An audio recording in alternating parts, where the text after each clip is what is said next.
자, 이제 두 번째 시간으로 들어갑니다. 광야의 성막제사 때는 번제단 곁에 불그릇들과 핏그릇을 두었으나 훗날 가나안 땅에 세운 성전이 완공된 후에는 번제단 밑에 하수도로 관정을 뚫어가지고 기드론 시내 보고는 와디라고 그러죠. 히브리어로. 와디라는 말은 비가 내리면은 물이 그냥 흘러가요. 개천이 생기는 거예요. 그런데 비가 딱 개자마자 물이 없어져 버려. 그런 걸 이제 와디라고 그래요. 그런데 그게 이제 비가 그치면 즉시로 굵은 모래 밑으로 물이 스며서 건조해지는 시내를 와디라고 그러는데, 그 기드론 시내가 그런 와디라는 거예요. 거기로 관정을 통해서 기드론 시내까지, 그러니까 감람산과 예루살렘 성전의 중간쯤에, 이제 중간이라 감람산 이제 좀 가까운 쪽에 그 기드론 시내가 있다는 거죠. 흘려보내어 기드론 시내에 그 피를 잦아들게 하였다고 합니다. 기드론 시내는 흑사람들의 메마른 마음, 굵은 모래가 이렇게 그냥 깔려 있는 거예요. 그러니까 비 오면은 흡수가 잘 되겠죠. 그러니까 겉에서 보면 물이 없는 것 같지만 거기를 파면 물이 계속 있는 거죠.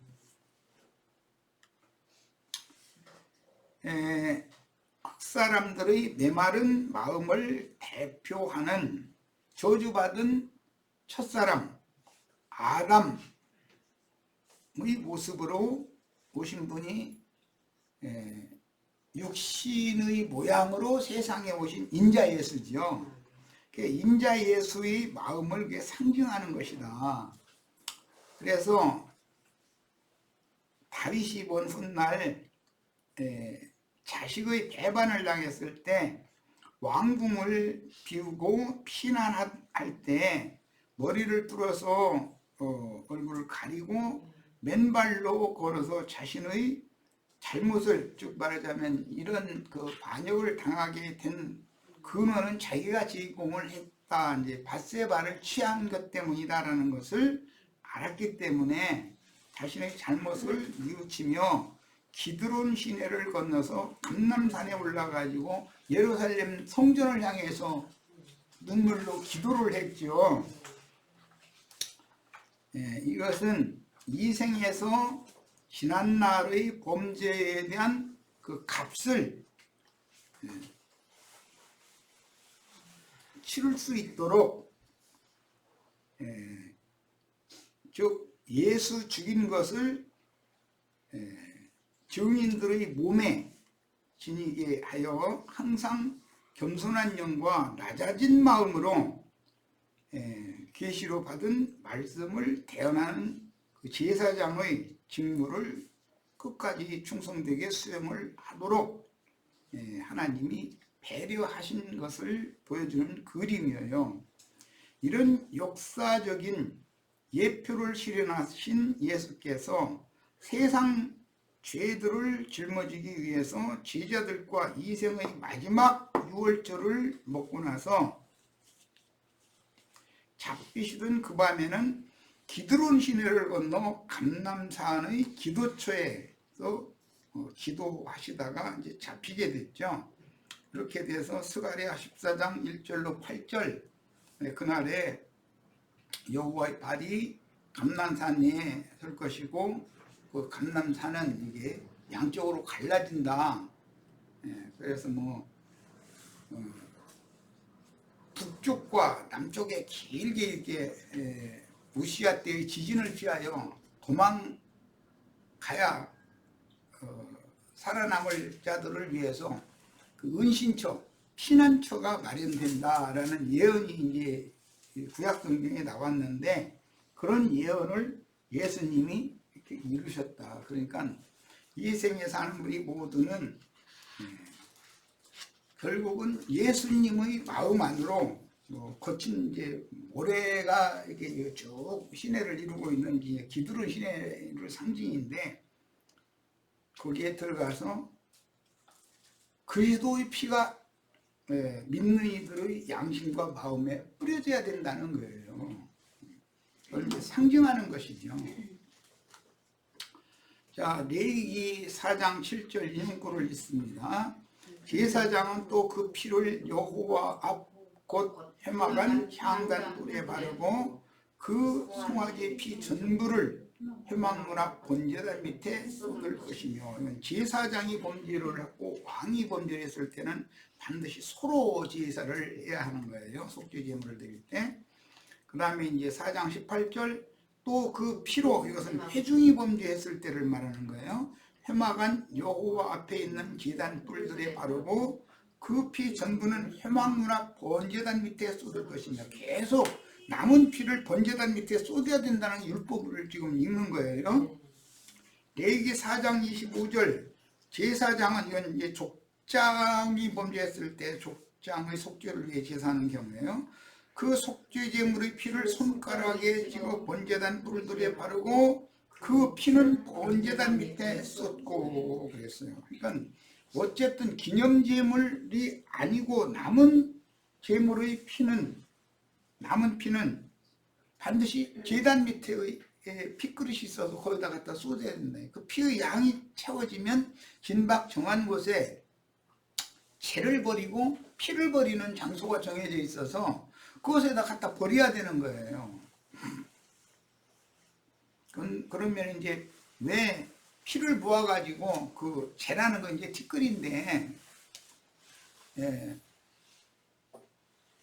육신으로 사는 모든 사람들이 흠결들과 허물들을 상징하는 거예요. 거기다가 갖다 이 제물의 피를 갖다가 섞어서 이렇게 하는가, 이런 것이 율법을 이해를 하면 복음을 깨달을 수가 있어요.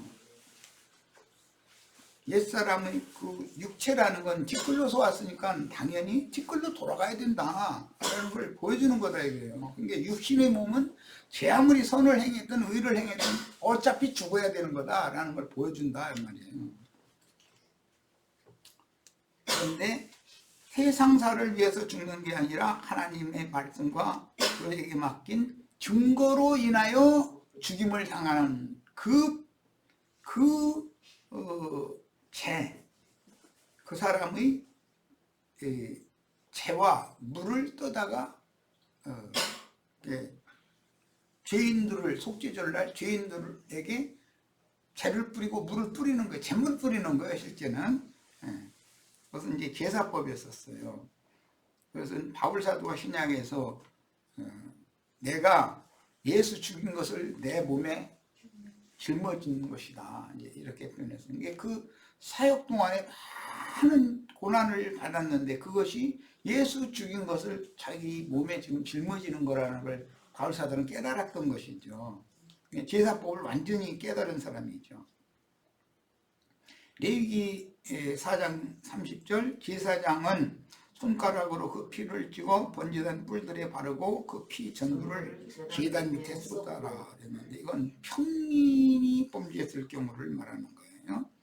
저주가 임한 땅의 실제인 육신의 마음을 대속하기 위해서는 반드시 속죄제물의 피를 흘려서 기념제물은 불살라 하나님께 드리고 남은 피는 성막의 번제단 밑에 쏟아서 땅이 피를 받아야만 그 땅이 하나님께 용서를 받을 수 있으니 피 흘림이 없으면 죄들의 사면도 없습니다. 참 이 제사장이 제사를 할 때 번제단에다가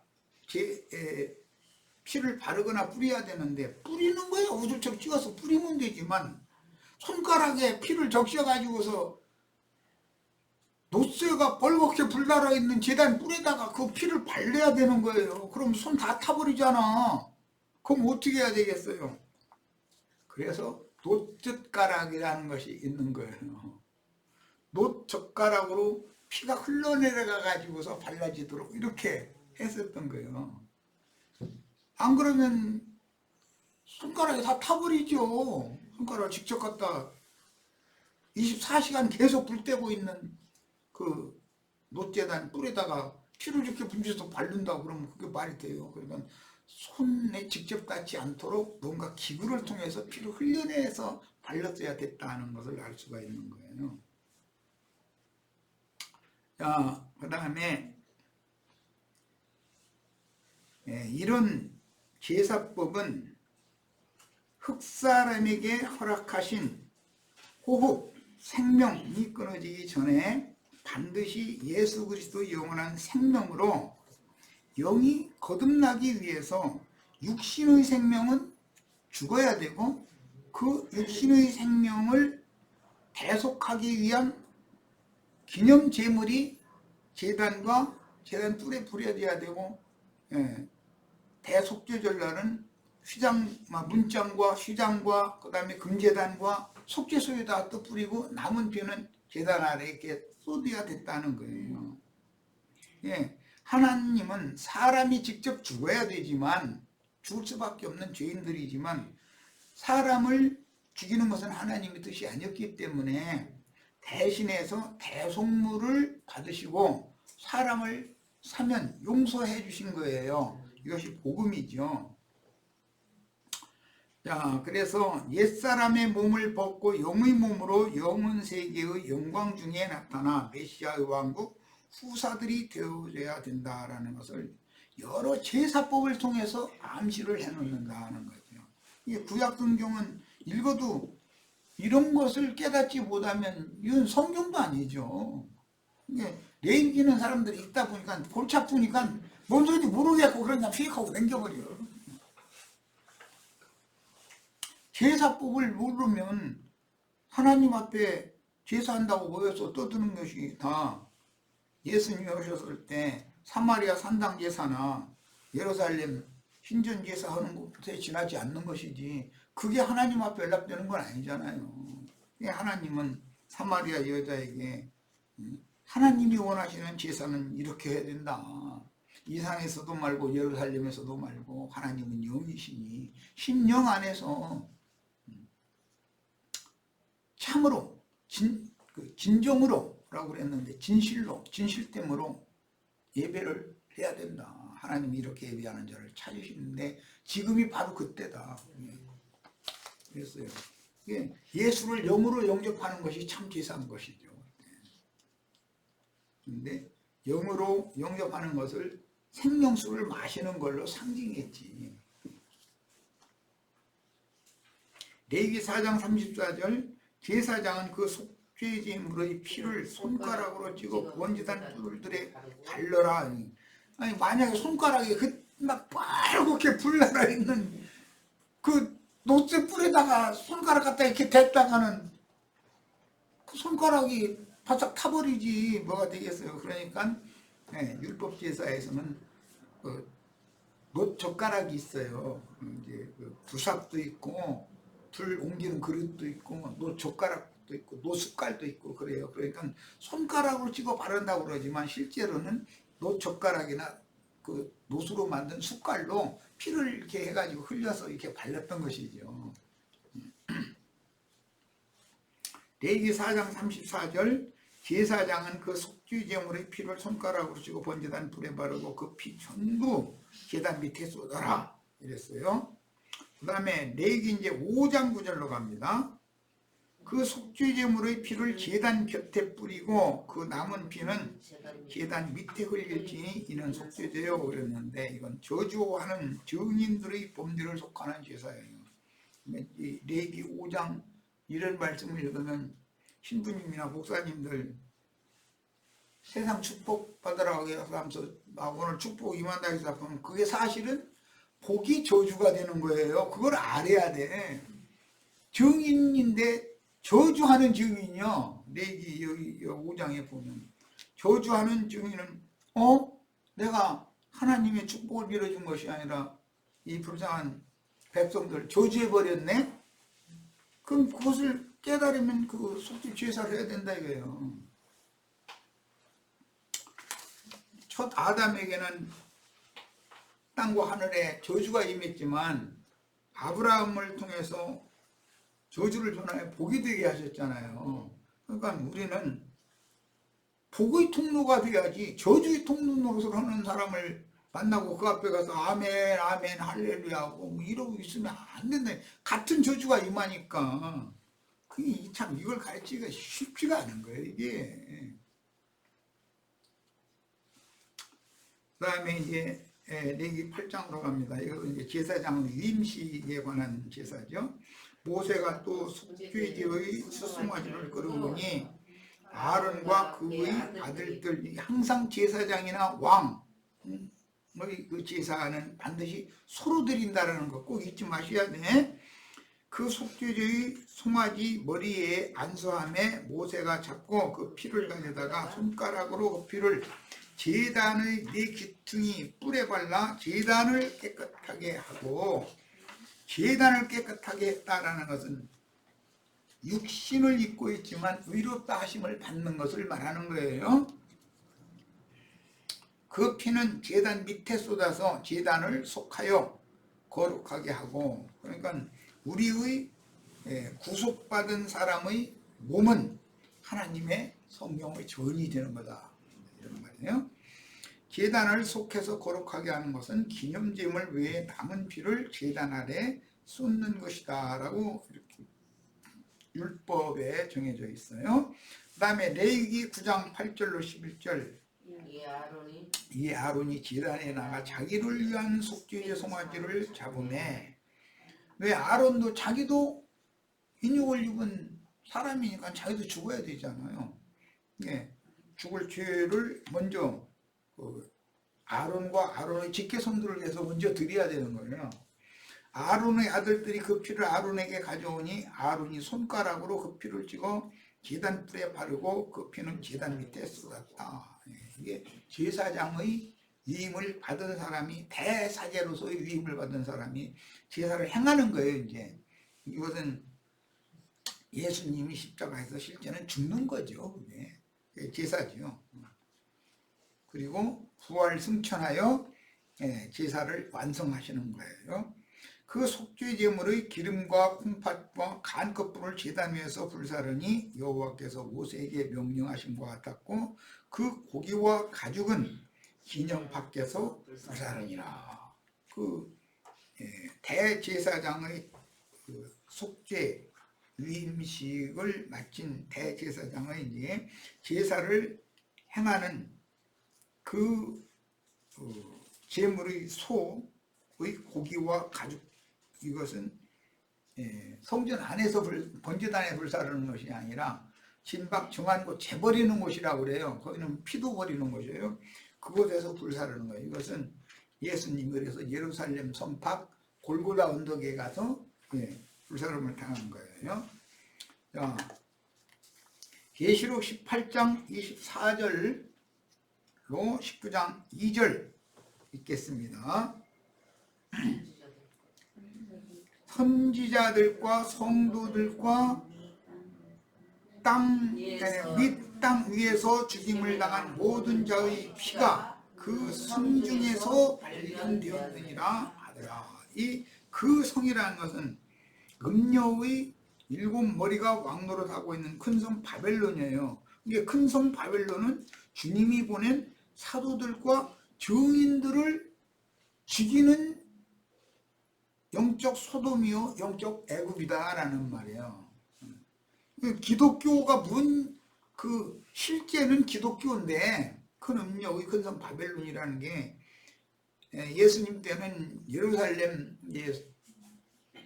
성전에 모여서 우상 숭배를 조장하고 있었던 유대교인 것이고, 현대는 기독교단 말이에요.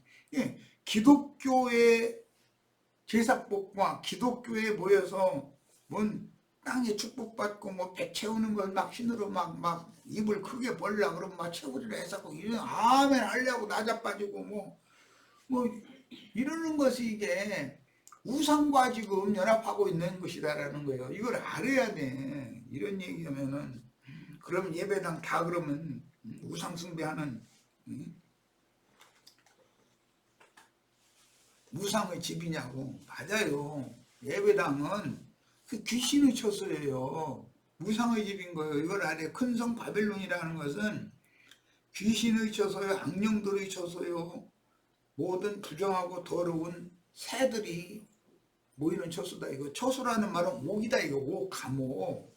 이걸 알아야 돼. 왜 옥이라고 했겠어요. 거기 한번 끌려 들어가면은 못 나온다 이거. 죄와 사망의 법칙이라고는 율법의 저주 아래서 도연하기가 어렵다는 거. 일단 거기 한번 들어가면.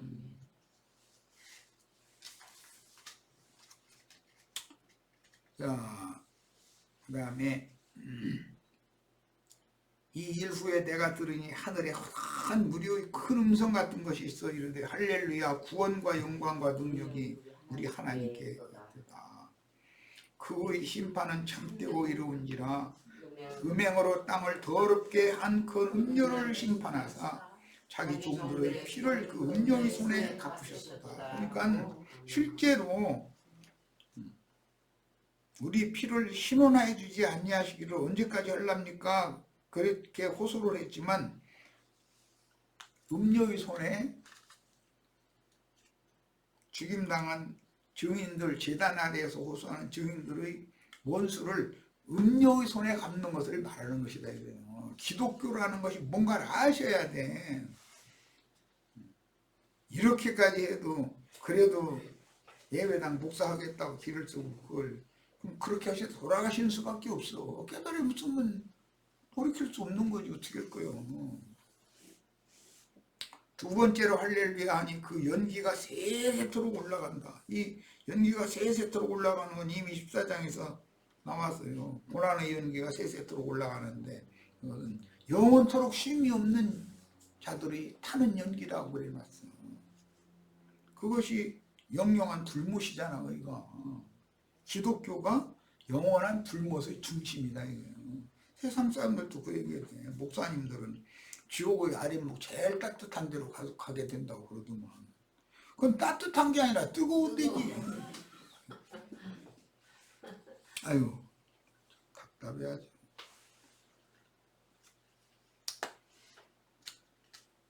땅에 거하는 자들은 가나안의 원주민들이죠. 가나안 땅이니까. 그러면 가나안 땅의 원주민들이라는 것은 노아 자손들이 아니란 말이냐?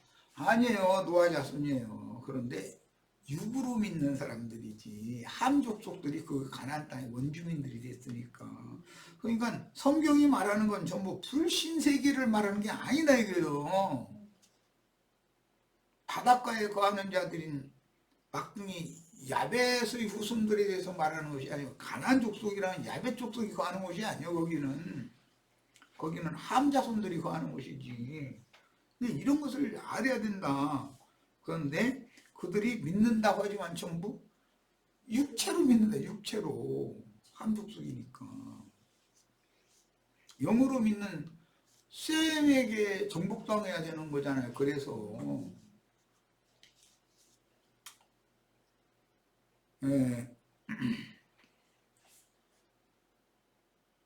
땅에 거하는 자들은 가나안의 원주민들이고 블레셋이 팔레스타인이라는 말에 이제 그 용어가 블레셋 족속이죠.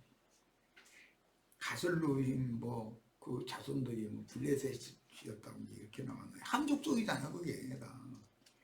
주님은 자기 땅의 자기 백성들에게 배척당하고 죽임을 당했습니다. 그러면 유대교인들이 안 믿느냐 하면은 영적으로는 안 믿지만 지나치게 믿음이 좋아 보면 그게 가나안 족속으로 상징이 됐다는 거예요.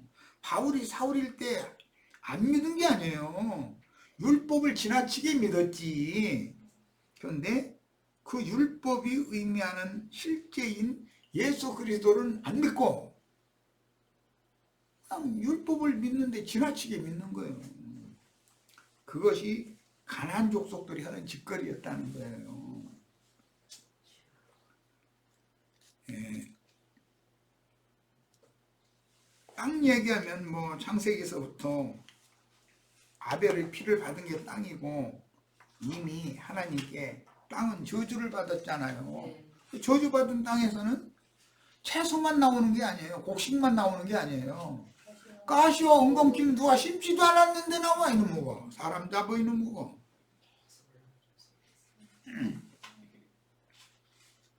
그래서 사람들로 하여금 농사를 짓는데 쉽게 농사를 짓지 못하도록 이마에 땀을 흘릴 수밖에 없어. 그런데 이것도 하나님의 지혜다. 농부가 그냥 곡식지만 뿌리면 자연히 곡식이 자라고 그러면은 게을러 터져가지고 뭐가 되겠어. 그러니까 낮밤없이 가서 호미 들고 가서 잡초 매주고 국물 잘 돌보고 와야 되는 수고를 하라고 일부러 가시왕건기 가라지 씨가 나와서 자라게 만들어 놓는 거예요. 가시왕건기가 자라게 만들어 놓는 거예요.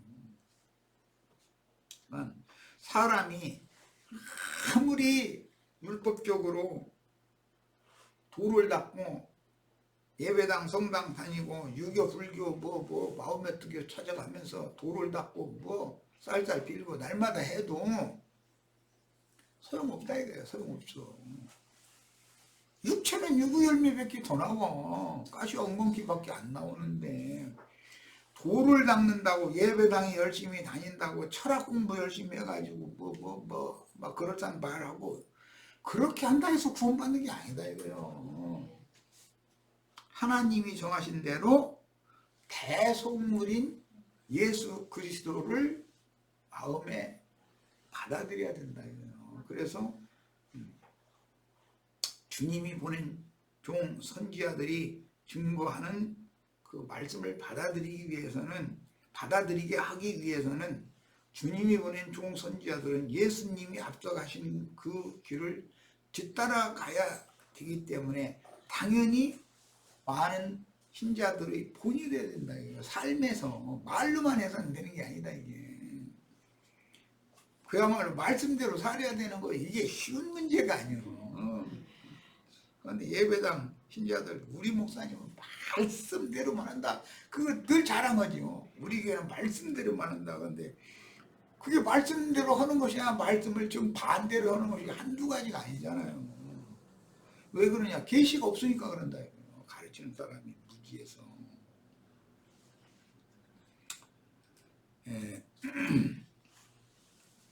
주님의 제자들이 주님이 당한 것을 반복해서 당하게 되는 것은 반석은 한 번만 치는 것이 아니라 율법의 능력과 본의를 가지고 두 번을 치는 거예요.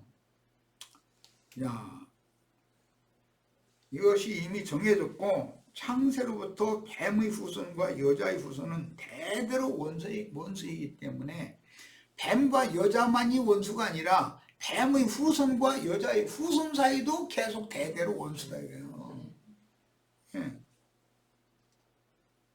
우리는 아담 세계에 들여진 저주를 군인이 짊어지고 예수 죽인 것을 내 몸에 짊어지고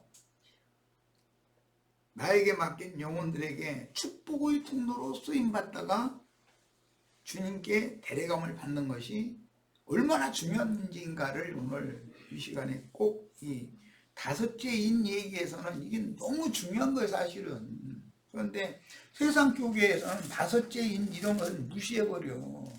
그냥 주님이 공중에서 뭐 나팔소리와 함께 막 뿅 하고 어떻게 막 어디로 나타나고 그럴 때 저희는 죽지도 않고 어디로 막 휴거되고 막 또 아니면 이제 무슨 생명나무 뭐 생명강가에 있는 뭐 나무들 밑에 가서 입만 딱딱 벌리면 막 맛있는 거 쏟아지고 맨 이런 그럼 말도 같지 않은 생각을 하는 거예요. 그런 건데 그게 어리석은 신자들이 그런 말을 가르치는 사람들이 거짓말을 여과 없이 그냥 세뇌당해서 받아들여 버린다 이거예요.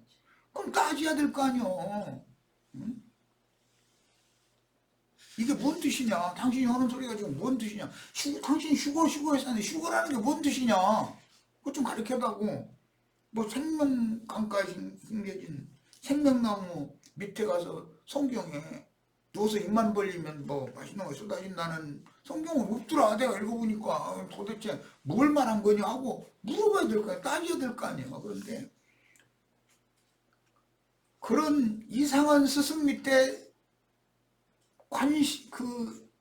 진리 분별에 대한 관심도 없는 무턱대고 믿는 맹신자들이 모이게 마련이거든. 정말 이런 사람들 중에서 비록 육에 속하고 혼적인 신앙을 갖고 있지만 정말로 회개하고 돌이켜서 지난 죄들을 사면받고 진리 말씀으로 거듭난 생명이 있다면 그게 하나님의 백성들이니까 그 큰 음녀에게서 나와라, 악령들의 감옥에서 나와라 하고 외치면 들어봐야 되지 않냐 이거예요. 왜 우리 보고 나오라 그러지? 그럼 나와서 어디로 가라는 말이지? 뭐 이런 걸 물어봐야 되지 않냐 이거예요. 근데 뭐 그냥 신부나 목사 하는 말이면 그건 무조건하고 맹신하고 성경의 모든 진리 가운데로 인도하는 말씀을 증거하면 저 사람 못 듣던 말 했는데 저 사람 저 이단 아니야? 뭐 이러고 앉았고 자기네 신부 자기네 목사가 이단이지. 답답해야죠. 뱀의 후손들이 여자의 후손들을 죽여서 그 속사람을 승천시켜 주므로 하늘에 거하는 자들이 되려면 육의 몸은 자연사를 하거나 증인으로서 땅의 짐승들에게 죽임을 당하여 저주가 임한 땅에 피를 흘려야 된다. 결과적으로는 이렇게 죽으나 저렇게 죽으나 죽어야만 흰두루마기를 입고 영광 중에 저와 함께 나타나서 오는 새 세상을 유업으로 받을 수 있는 상속자가 되는 얘기라는 거예요. 성경이라는 건 이래 얘기예요. 그런데 육신이 죽지도 않고 막 그냥 뭐 어디로 막 좋은 데로 휴거되거나 뭐 아니면 뭐 무슨 뭐 맛있는 과실나무 밑에 가서 누워서 입만 벌리면 된다거나 이게 얼마나 황당한 말이에요. 근데 이런 얘기하면 성경을 안 믿더만 사람은 막 생명나무가 막 달마다 과실 맺는다고 했는데 그거 안 믿더만 아니 내가 그 문자 그걸 안 믿는 사람이요? 그런데 거기에 인간이 육체로 가서 누워있으면 맛있는 거 쏟아진다는 것이 없다는 말이요. 왜 보태냐 이 말이요. 쓸데없는 소리를. 그리고 기독교계 목사들이 말하는 휴거라는 것은 이 육의 장막을 벗고 흰두루마기를 입은 영혼 몸이 영의 몸을 입고 영광 중에 나타나는 것이 나타나서 신부성에 들어가는 것이 휴거되는 것이지 막 육신을 입고서 어디로 가 도대체 육신이. 그 사람들은 또 보라면 육신의 몸 화려히 변화돼가지고 간다고 막 이래버려요. 나 정말 육신의 몸이 있는 동안에 영이 거듭나고 혼이 구원을 이루는 과정에서 위로부터 오는 초소로 속사람에게 영의 몸이 덧입혀졌다가 이 육의 장막을 벗고 주 안에 들어가서 안식하고 쉬고 있다가 마지막 나팔소리 즉 오는 부활의 때에 주와 함께 영광 중에 일어나서 두루마기를 정상적으로 옷도 다 갖춰 정지해서 입은 위에 두루마기를 흰 두루마기를 입은 사람들만 하나님의 영광의 성으로 주와 함께 데리고 간다. 그게 휴거지.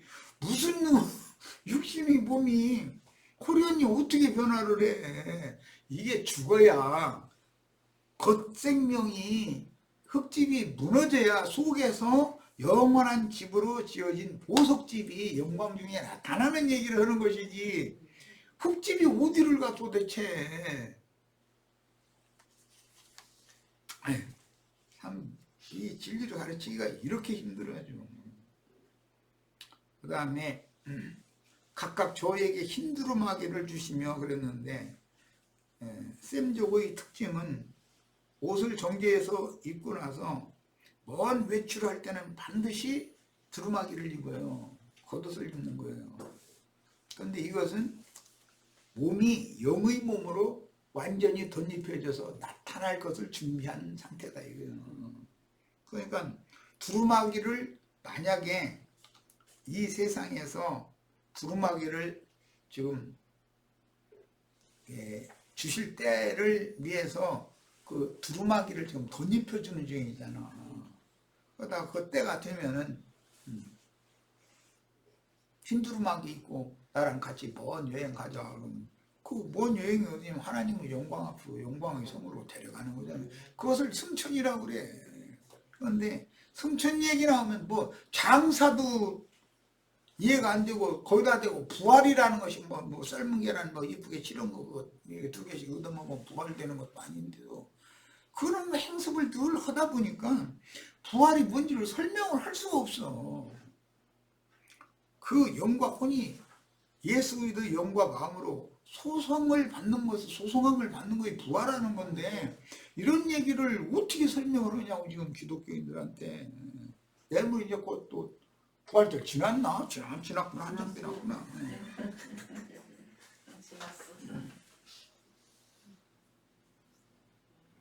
승천한다 그러면 막 뿅 하고 막 어디로 막 휴거돼서 어디 가고 이런 생각만 하고 앉았는 거예요.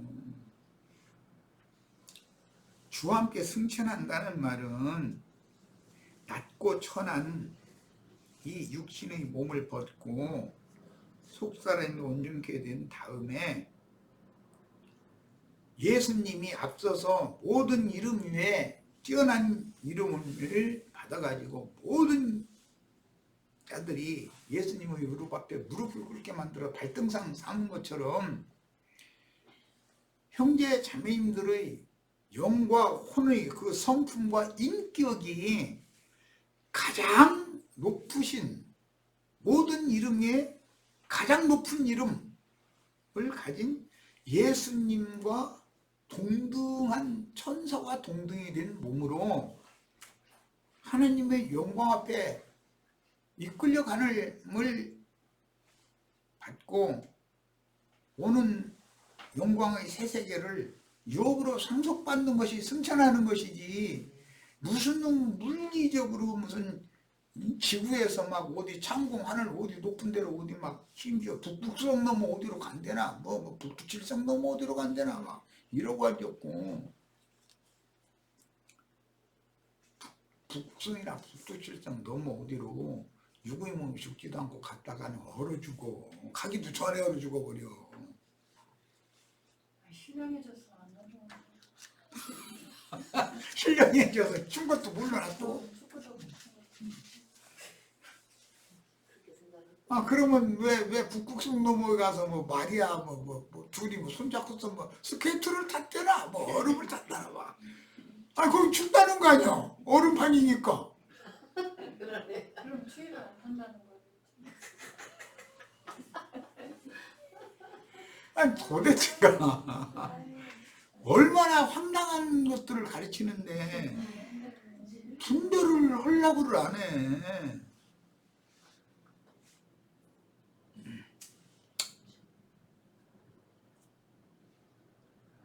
각각 저에게 흰 두루마기를 주시며 가라사대 아직 잠시 동안 쉬되 저희 동무종들과 형제들도 자기처럼 죽임을 받아. 이게 그렇게 중요한 거예요. 죽임을 받아야 돼. 무엇 때문에? 하나님 말씀과 저희의 가진 증거 때문에 죽임을 당하는 거예요. 죽임받은 자의 수가 차기까지 잠시만 기다리라. 그러니까 우리는 지금 이 앞선 증인들의 수를 채우는 것에 대해서 이삭과 계시가 확실해져야 되겠다. 성경은 창세기로부터 계시록에 이르는 일정한 흐름이 있는데 어떤 문단에서는 앞의 한 단위와 뒤에 이어지는 한 단위가 묶어져서 구별되는 경우도 종종 있습니다. 일곱 교회가 그렇듯이 일곱인이라는 건 성령의 인 도장을 말하는 거예요. 하나님의 인침. 인도 마찬가지 형식으로 기록되어 앞의 네 인은 네 생물을 통해서 각각의 인을 떼신 내용을 계시해 주셨지만 다섯째 인, 오늘 지금 나누는 이 다섯째 인과 여섯째 인과 일곱째 인 내용은 그 영이신 주님이 친히 계시란다. 앞에 네 인은 네 생물이 오라 해가지고 한 가지 인식을 떼줘서 가르쳐 주는 거예요.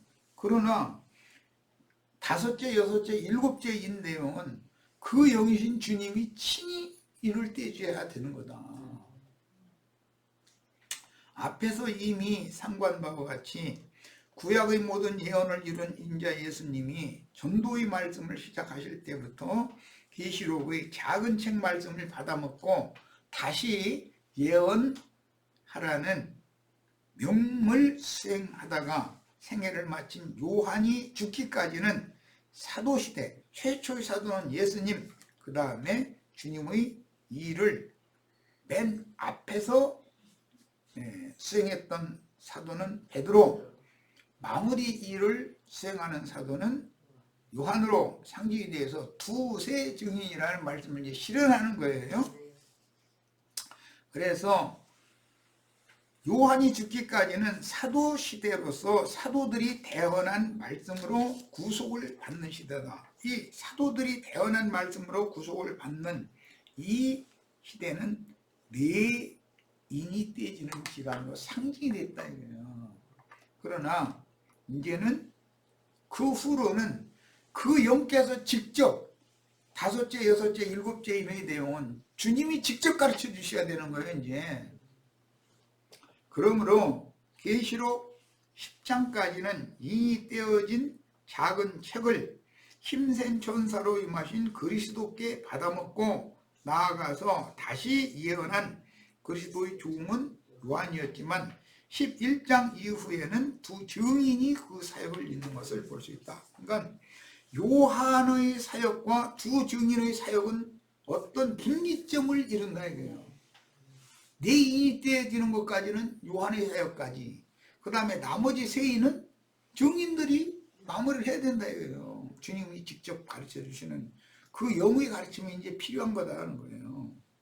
그런데 앞에 내 인이 떼어진 것이 근거가 되어져야 되는 것이죠. 그러므로 계시록 10장까지는 인이 떼어진 작은 책을 힘센 천사로 임하신 그리스도께 받아먹고 나가 다시 예언한 그리스도의 종은 요한이었지만 11장 이후에는 두 증인이 그 사역을 잇는 것을 볼 수가 있습니다. 그러니까 사도시대 다음에는 증인들의 시대로 이어지는 거다라는 걸 알아야 된단 말이에요. 마지막 나팔은 증인들을 통해서 부는 것이 사도들을 통해서 부는 것이 아니에요. 그런데 증인들은 사도들이 앞에서 증거한 내용의 근거가 있기 때문에 마지막 나팔을 불 수 있는 거예요.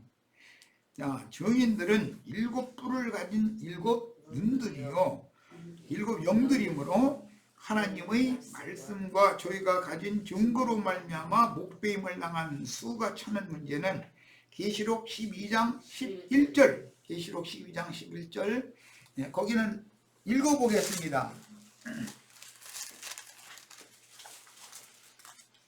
아까 읽었는데 다시 읽는 거예요. 또 우리 형제들이 어린 양의 피와 자기들이 증언하는 말씀으로써 그를 이겼다. 그를 이라는 건 미혹의 영, 마귀를 이겼다 이 말이에요. 이것이 결론을 나눈 것은 계시록 22장 8절로 9절로서 세세토록 왕노릇하는 권위를 받은 자들에게서 성취된다. 최종적으로 그 천년에서는 계시록 20장 4절로 6절 그리스도로 더불어 제사장이 되어 그 천년이 차기까지 왕노릇할 자들에게 1차적으로 성취가 된 것이 최후로는 세세토록 왕노릇할 자들을 통해서 이루어진다는 거예요.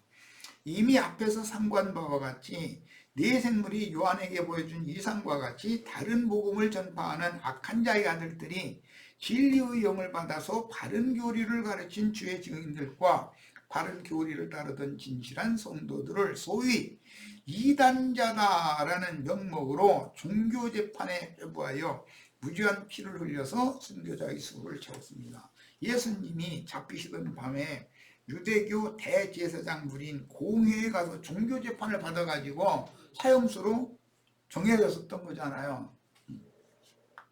억울하게 피 흘림을 당한 순교자들이 하늘 성전의 제단에서 피 맺힌 절기로 원한을 갚아줄 것을 호소하니 무죄한 피를 신원해 주실 하나님께서 응답하신 내용이 계시록 6장 9절로 11절 다섯째 인의 내용이다. 그러므로 우리의 하나님은 무죄한 피를 흘린 죄를 반드시 심판하시고 억울함을 갚아주시는 피의 복수자다라. 이게 이미 율법에 이게 정해져 있고 계시록에 와서 이게 실현이 되는 것입니다. 자, 두 번째 시간 여기까지서 마칩니다.